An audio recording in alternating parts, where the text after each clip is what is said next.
What's up everybody, and welcome back to my Let's Play of Pokemon Brilliant Diamond. In the last episode, we made our way from Sandgem Town back home to let our mom know that we were going on a grand adventure to fill out the Pokedex before heading through Sandgem Town once again through Route 202 all the way here to Jubilife City. And once we made our way here, I said in the last episode that I would be going around and hopefully trying to catch the one Pokemon that we didn't have quite yet. And I may be able to do that if I go this way. Oh no, this guy's gonna stop me. By the way, have you visited the trainer school? Not yet, right? You must really visit there. Okay, so it's gonna require me to visit that, but hopefully in this episode we'll be able to catch a Starly, because I know I said I wanted to add one to my team. One, because I want to show it off, and it would be quite important for something later on. Or it's a pretty strong Pokemon is really what I mean to say down the road. So it's a good Pokemon to have that you can possibly even keep. But of course, there is our good old pal Barry. But something I want to show off is we can actually run over here and choose to battle with these kids. So we'll just choose to battle, and here we go. We're inside of a trainer battle. So this is School Kid Harrison, and this is a special little room that you only see when fighting these two trainers actually indoors. So I guess I kind of wanted to show this off. And Amber's gonna use Charge Beam. That's not too bad, but we may get hit with paralysis if that's an electric type move. Alright, doesn't appear so. Alright, we should be fine though. Yeah, we did more damage, so he's gonna use the same move again. Yeah, we should be just fine. I'm not sure how many Pokemon this kid actually has. Oh, just the one. Alright. So Amber's gonna use Charge Beam again, no problem. We're gonna be just fine. Oh, and the opposing Amber's special attack actually went up. Doesn't matter though, Scratch is going to take out the Zambra and we're good to go.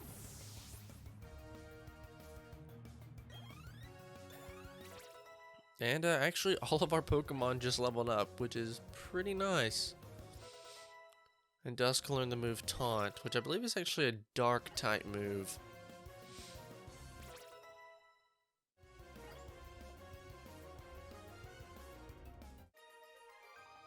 And we've defeated Harrison. We got 408 Poké too, not too shabby. It's hard to win if you don't have some Pokemon to choose from. Indeed it is, that's why it's always important to have a nice full team of Pokemon. Anyway, let's talk to Barry. Hey Don, did you come to study too? I went ahead and memorized everything that was up on the blackboard. After all, it's the trainer's job to avoid having their precious Pokemon hurt in battle, right? So Don, what brings you here? You got something for me? Actually, I do. And we've delivered the parcel to Barry. So, what is this? Score! It's a town map. Huh?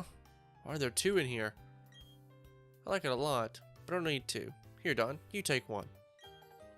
And we've obtained the town map. Well, according to the town map, I guess Orberg City is where I should be going next. There's a gym, so it'd be perfect for raising the Pokemon I just caught. Well, I'm on the road to become the greatest trainer of all time. See you around.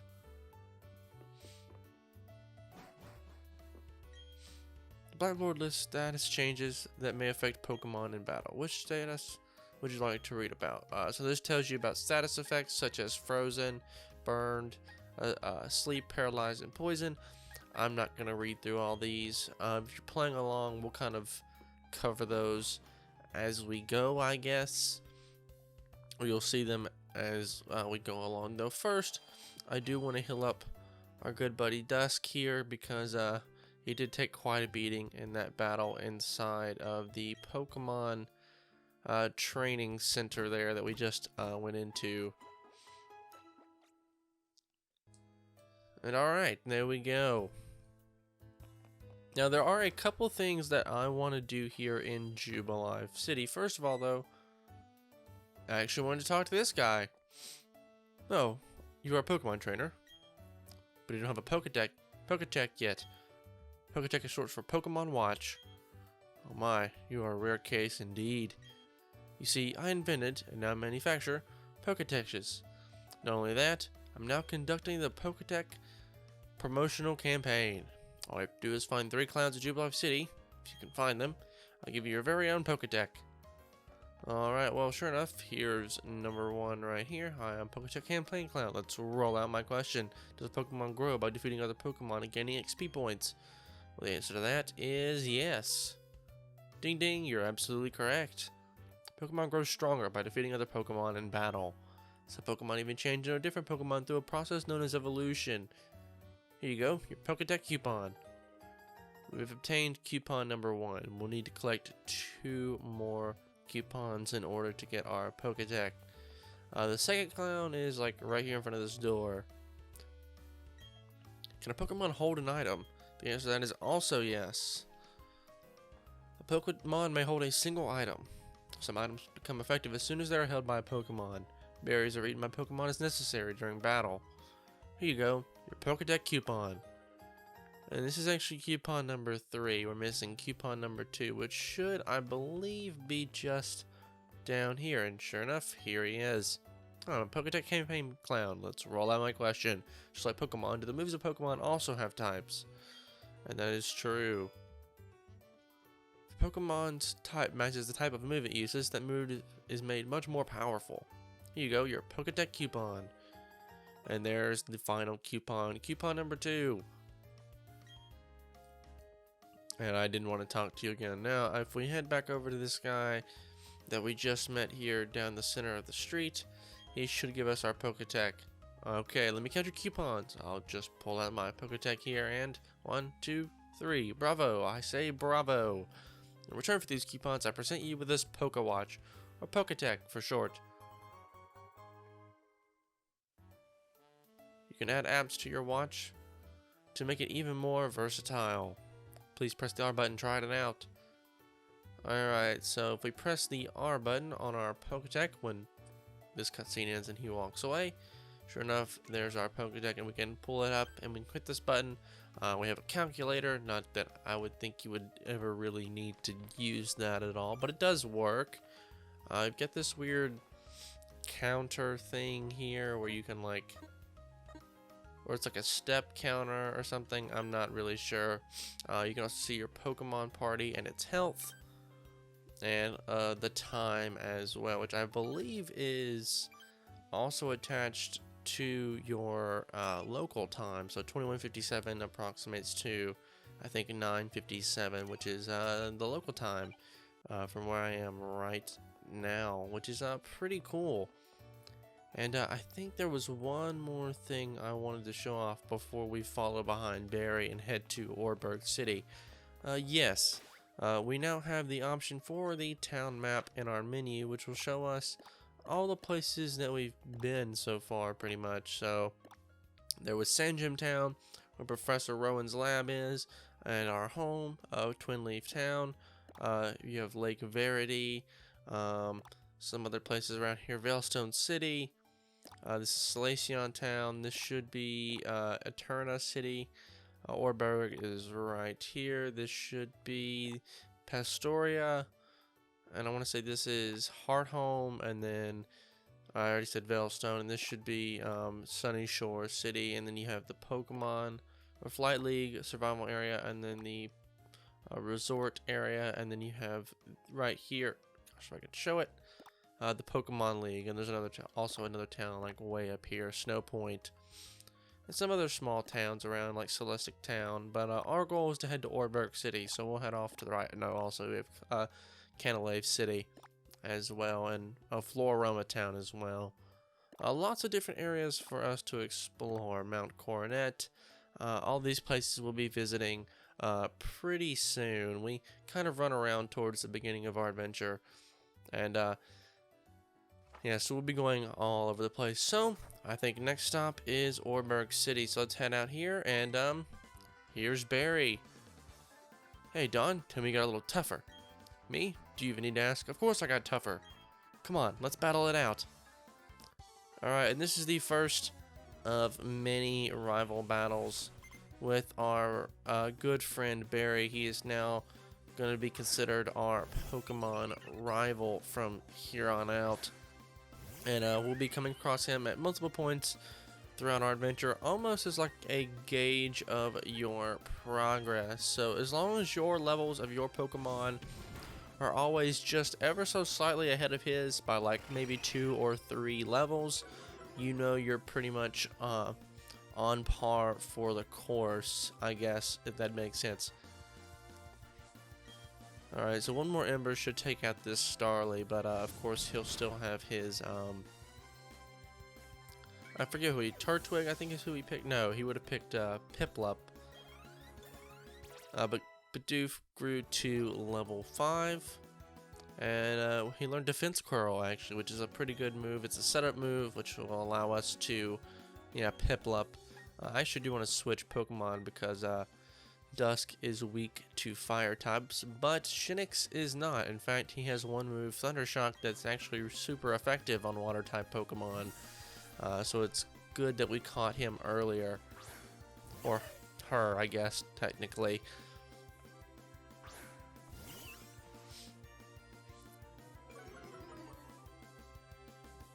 Alright, so the Piplup's attack fell because of our Intimidate, and we can use Thundershock here on Piplup. And he's going to use Pound, but that's no problem.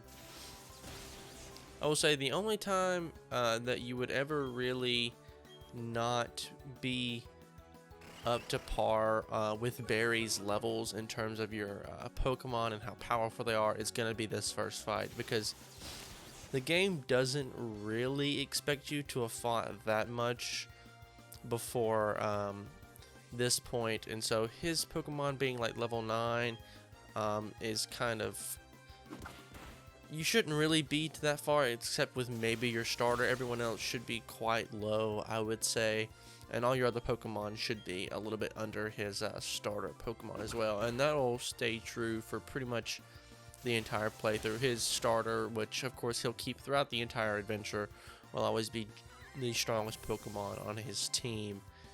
And so, which then again, if you keep your starter on your team, there's a good chance that he's also the strongest Pokemon on your team, unless you just don't use him a whole lot.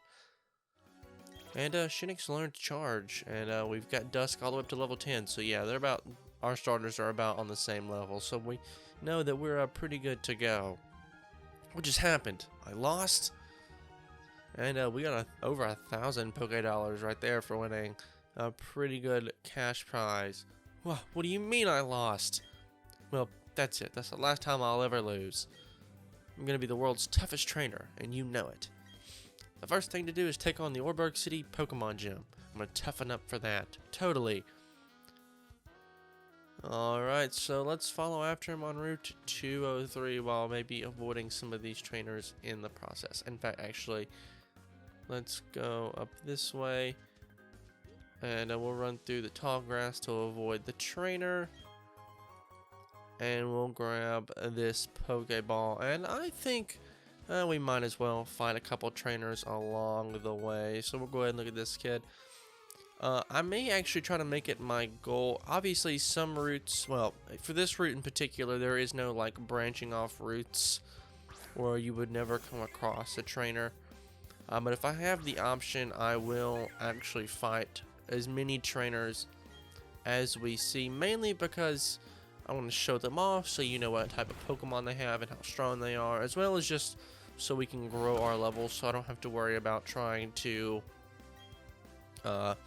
do some off-camera playing in order to make my Pokemon strong enough to take on whatever area we're in at that time, I guess. And we do need to get our own Bidoof into battle here, so in fact, I will go ahead and switch my Pokemon to Bidoof because I want to see him in some action.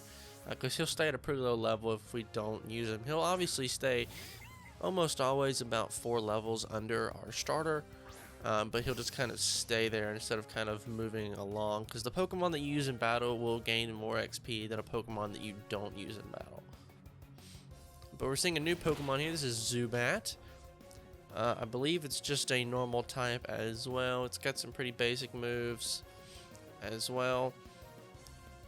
and it's flapping its wings around like crazy, and they do a lot more damage in the first hit, which is kind of weird. But I guess it might be one of those moves where the longer you use it, it gets stronger as the more you use it, like in a row.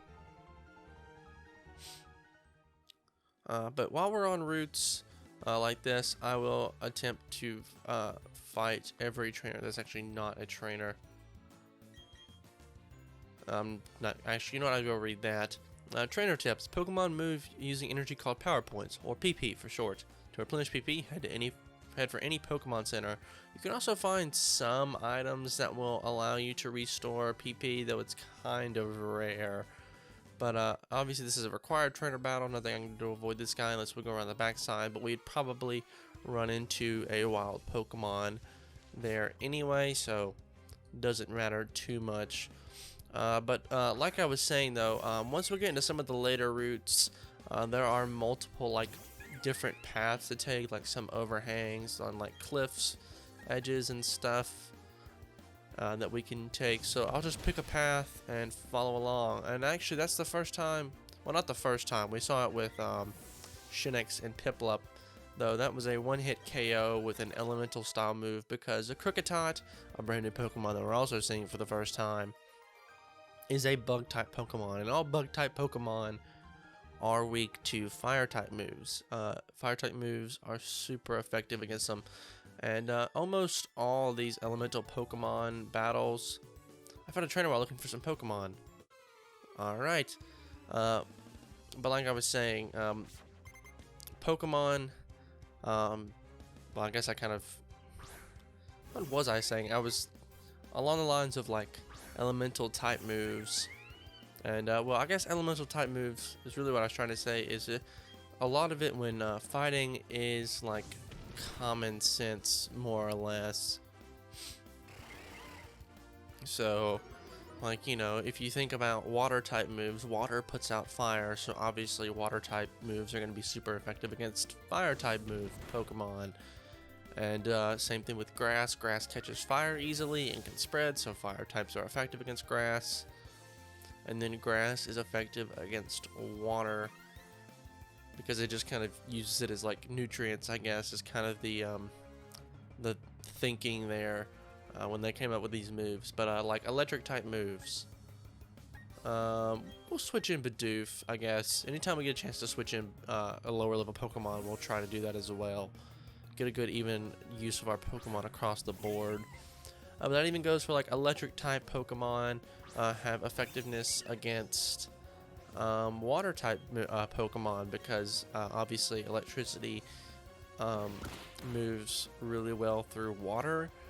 So like if you've ever like swam in a pool and it starts to storm, everybody will tell you to get out of the pool, or like you can't shower while it's storming outside because you can get electrocuted, that kind of thing. Or like, you know, don't put a toaster in a bathtub, or like a, you know, anything electrical that's plugged into the wall into water, because you electrocute yourself. And so that's kind of like the idea behind that. And there's all sorts of things. Actually, I'm gonna switch back in Dusk here because it'll just make this easier, because Bidoof, I believe, is another like bug type, or it's either a grass type. I don't exactly remember. It's a new Pokemon we haven't seen. And I want to say fire types are effective. I should be correct about this. Yes, I was. Either bug or grass, doesn't matter. He's going down anyway. Yeah, but we're not looking too bad on these levels here. And we defeated last Caitlyn. Yeah, but a lot of the moves are kind of common sense. Now, once we kind of get into like the psychic type moves, dark type stuff, and like those moves, that's where it can get a little tricky. Even I'm not 100% sure on like how all that works, and like the chart that's used for that, and like flying types versus ground types and stuff like that. Some of that can get a little confusing as well, so I would always just recommend kind of looking up. And oh, we got a status effect, burned. That was one of the things that we saw on the blackboard at the Pokemon training starter training place that we went to. I don't remember the exact name, but every now and then Ember, this may also leave the target with a burn. A burn is a status effect that will do a little bit of damage after every move that Pokemon makes. It's basically as if that Pokemon were on fire. And so if you can inflict a burn, that may help you finish a battle sooner or may get you out of a tough spot. But then again, it's all per chance. So Bidoof, we'll switch in Bidoof for Bidoof. Why not? Yeah, but I would recommend that if you're a little confused about elemental style moves and how they all work, I would recommend just simply looking up a chart and just kind of looking over that as you play through. And as you play through more, like I've noticed as I've played through more, I tend to kind of remember them a little bit better. And so just the more you play, the more naturally the elemental type moves come to you, and you know which Pokemon to use. And you can kind of strategize a little bit better. But alright, let's finish off this Bidoof. We're quite a bit stronger. One more tackle should do, and this will be, scroll down. I didn't actually catch her name at the beginning of our fight. We get some XP, and Dusk has now grown to level 11. We'll see if he maybe possibly learns a move. No, alright, but Madeline. Or Madeline, I'm not really sure. Madeline, I guess, sounds the most correct. I will take on that child in just a moment. Let's run around here and see if we can possibly get ourselves a Starly. No, this is a Zubat. Not a Pokemon that I'm interested in using necessarily per se. I will, I guess, try to catch him just for the sake of filling out the Pokedex. Though this should be a pretty easy catch. He's level 5, and we're quite a ways higher, and so there we go. So yeah, once you've come across Pokemon that are quite a far bit level lower than what you are right now, you can almost always just throw a Pokeball at it. Actually, it's a flying poison type. That's actually probably not bad. The poison is its first move set, though I honestly would prefer just to have a flying type Pokemon of Starly and just use that. And if I want a poison type, maybe get a different type of Pokemon. But we'll run around here for just a little bit and see if we can finally come across the Starly that we want. In fact, I may even cut ahead until we find that Starly. I'll just continue to run away from fights until, of course, we find ourselves a Starly. So I'll see you guys in just a moment.